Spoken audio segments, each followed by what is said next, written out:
Hello. Alrighty, today obviously we are going to be talking about begonias. And begonias are one of my favorites. I like the creepy ones, obviously, the ones that look dark and demented. But a lot of people have trouble taking care of their begonias, and I feel like a lot of it has to do with lighting and overwatering.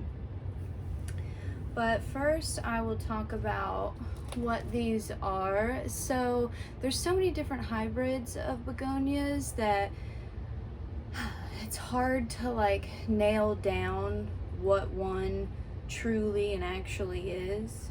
But I'm fairly certain that this is either a black mamba or a black velvet.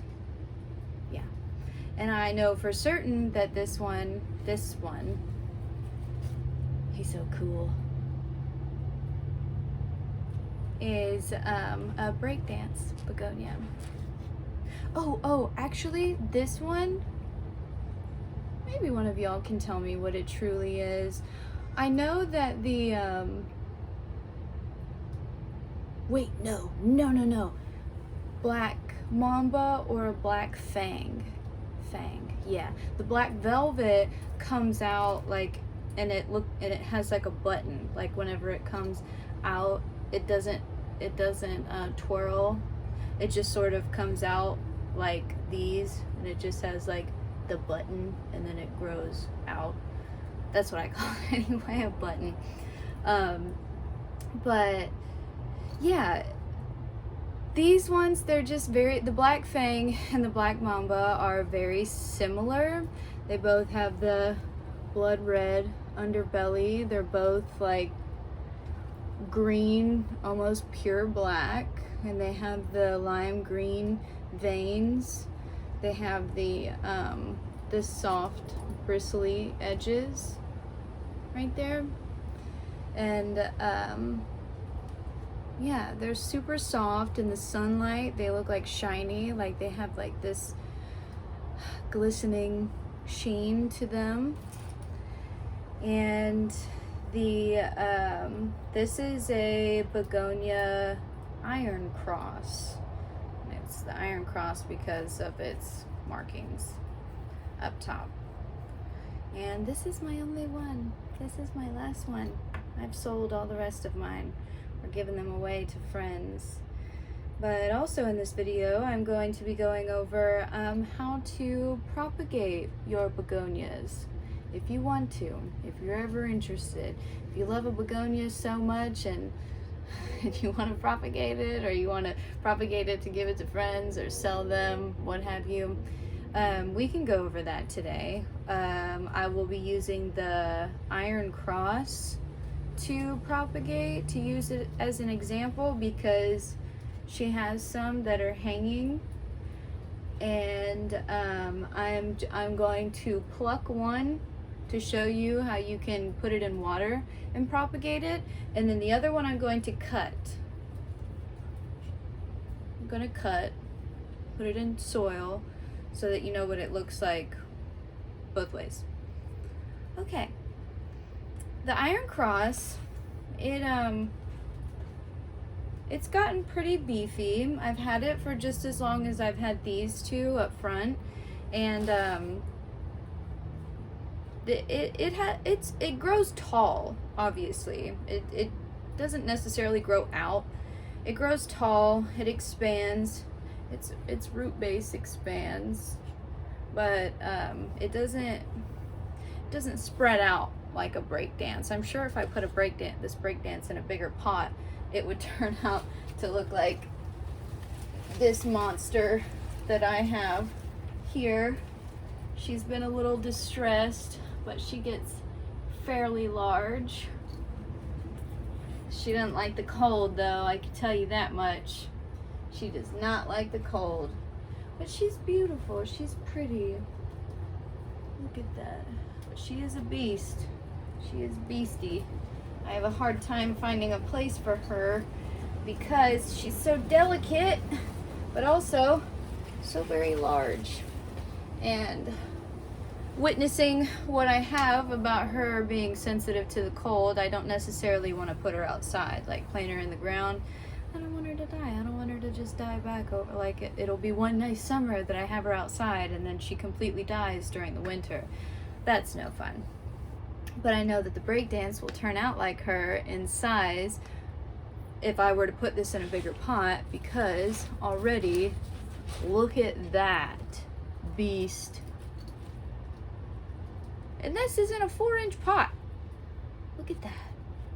Look how dense and large and hairy that is. That's the way I like them. Thick and hairy and veiny. The other side where the flower is coming out. Huge. Huge. And then I got this little pipsqueak. He's so tiny. He'll probably grow. He might grow out. I don't know. These ones seem to coagulate together, kind of like a flowery shrub. I just know that these grow tall. These are very, very tall. And again, like I've mentioned in all of my other videos, that what I'm saying are strictly from my experience. I'm telling you what I've witnessed, how I go about them. I'm trying to speak in layman's terms. I get so tired of, trying to watch. Whenever I first was into plants, I would get exhausted trying to watch these videos and them using like really large words and talking about genetics and the specifications of everything. I'm like, bro, just like, what it talk to me like I'm an idiot. Like, tell me what you do to it. How do you keep it alive on a daily basis? How have you gone about taking care of this for years? And I've had all 3 of these and that one and the rest of my begonias in here. I have quite a few. I wouldn't be able to go over all of my begonias in this one video. But these ones are kind of my favorite.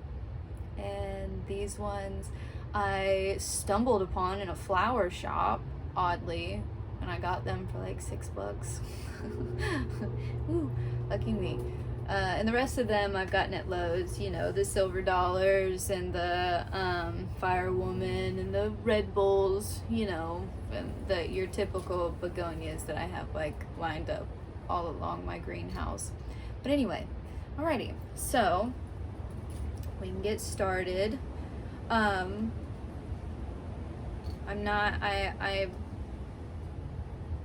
mean, it's hard to describe what a begonia feels like. They're like a thin, fleshy, like if you've ever felt like soft skin, like really thin, soft skin, that would describe it. Velvety. This Breakdance isn't very soft. It's soft on the top. It's not on the bottom. On the bottom, it's pretty hairy. Pretty hairy, but they're cool. Oh, and the begonia and the red the Begonia Iron Cross, if you can see, it's got like these super cool spikes on top. Can you see those? Super cool spikes. They're like purple, red, really, really cool spikes coming out of the top of them. And I'm sure there's a scientific word for the spikes coming off of the top of the begonia, but who cares? Because I don't. Somebody else who just thinks that it's pretty and wants to appreciate it is not going to care either. I can almost guarantee it. There's a small fraction of people who actually give a crap. So, spikes. That's what they are. Little purple and black spikes. Yep. Alrighty. I accidentally just pulled this off of it. Oops. We'll just save that one for later. All right, so without further ado, I'm gonna set these down so that we can actually like see what's going on. Oh, also, sorry, I get so distracted. This one, I bought her for like $2. She was pretty distressed, but I knew that I really liked her, and I wanted her to be a part of the gang. She's cool. She's super cool. We've gotten some new leaves over here, right here, and she literally is like hide, like cardstock. It's like I can't even believe it. And she gets large. I know she gets large. This leaf is super damaged, but I feel like the people that I got them from didn't know how to take care of her, and she was sitting outside in the direct sunlight, and she just wasn't happy. But still don't know what this one is either. But she's cool, and she will be large. I know that for sure, because look at that beefcake in there. Oh yeah, I'm excited. I'm excited for her to make her comeback. Alrighty. Distractions. Okay. We're not going to propagate this one because she's too tiny and I like her too much and I want her to beef up a little bit more. So, iron cross. Here we come. We're going to take one of these. I am going to reach down here, right by the base of it, all the way, put my finger all the way down onto it, and work it off of the base. Here we go. And see, I got a little bit of the shaft, just a little bit. And I'm going to plop that into water.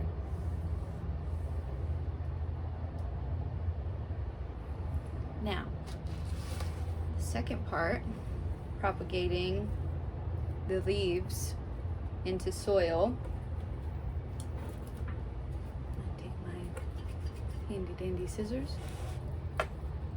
And you're gonna wanna, I'm just gonna pluck that off. That would have been a good one too. See how clean that is? You see how clean that is? That would work well in water. You can't just chop, you can't just take it from anywhere off of this. Like I couldn't just cut that right there and put it into water. Or I don't know, maybe other people have been successful doing that. I haven't. I've tried it and it just turns into like a stick of mush in water. But I've been successful with getting it right at the base and putting it into water, and it'll start to root. You'll see the itty bitty roots. Same with like your cane begonias. If you cut them right at the base, like right where this meets like the shaft, then you can put it into water and it'll root. I've done that with like 5 or 6 of them to sell them, and I've been painfully successful because I started doing that, and then they got extremely popular at Lowe's, and then everybody had one, and so I still have some that are left over. But anyway, and I have my massive one back here. I don't know if you can kind of see it. I should put it up on a pole. It like hangs. It's so heavy and large. Okay. Anyway, I'm gonna take this. I'm going to cut right there, like a round, like that. And anytime I pull out these shears, I'm sorry, Brad Mondo.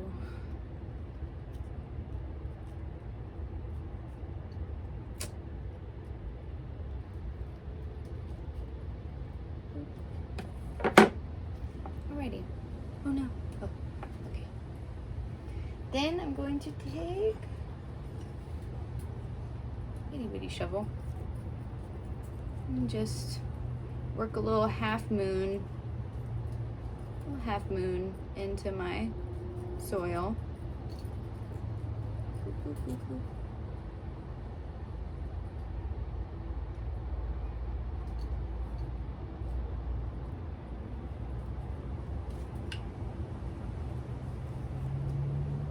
Still a little too much.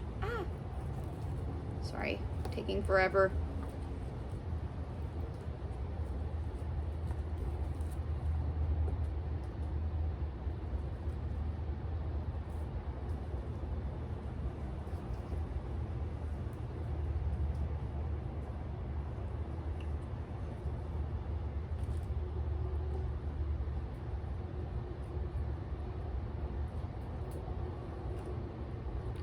Just like so. And then you just put it in the dirt like that. See? And she will root. And then you'll have these little itty bitty babies that will come up. That will come up right here. Right along here. And they'll be precious. And I typically, even though this soil is a little moist, it's not very moist at the bottom. So I'm gonna take my little spritzer, and I'm just gonna and then this, I mean, we could put it in, since it's a good one, we could put it in the water. Put it in water with the other one. Sure, why not? Why not? Alrighty. And then I will put this probably right next to where I keep my propagating turtles. And just because I like to keep my propagations together, I don't like to because I will. I don't like to forget about them, but I will. And so yeah, I'm just gonna keep them nice and humid. Set that over. Also, I know I'm already going on 17 minutes, but don't overwater your begonias. Begonias like to live in places like your front porch, your back porch. If you have a like north and south facing house, front porch most likely. Don't keep them in low light. In low light, they'll just droop over. They'll die. Don't keep them in kind of a cool, dry place. They'll die. Cool, dry, you'll water it and it won't last very long. I let my begonias dry out in between waterings, believe it or not, for how much they're like, you know, they love hot, breathy, moist conditions. I let mine dry out because I usually keep them on my front porch or in my greenhouse, and they love the humidity. They like humidity more than being watered. How about that? Yeah, they like humidity more than being watered. So if you are keeping it in more of a cool, dry place, I would like, honestly, I would like around it sometimes. Keep it, I hate whenever people say like, put it on a saucer with pebbles in it, and that'll keep the humidity up. That has never worked for me. That has always just waterlogged my plants. And or if you keep a bowl of water and rocks next to it, it just doesn't necessarily feel effective to me. Anyway, it doesn't necessarily feel effective. So I just sort of like mist the air around it every now and then to just give it a little bit of like just a nice humid bath that it wants. But yeah, that's about it. And if you've continued watching this far, thank you, and I'll see you on the next plant. Bye.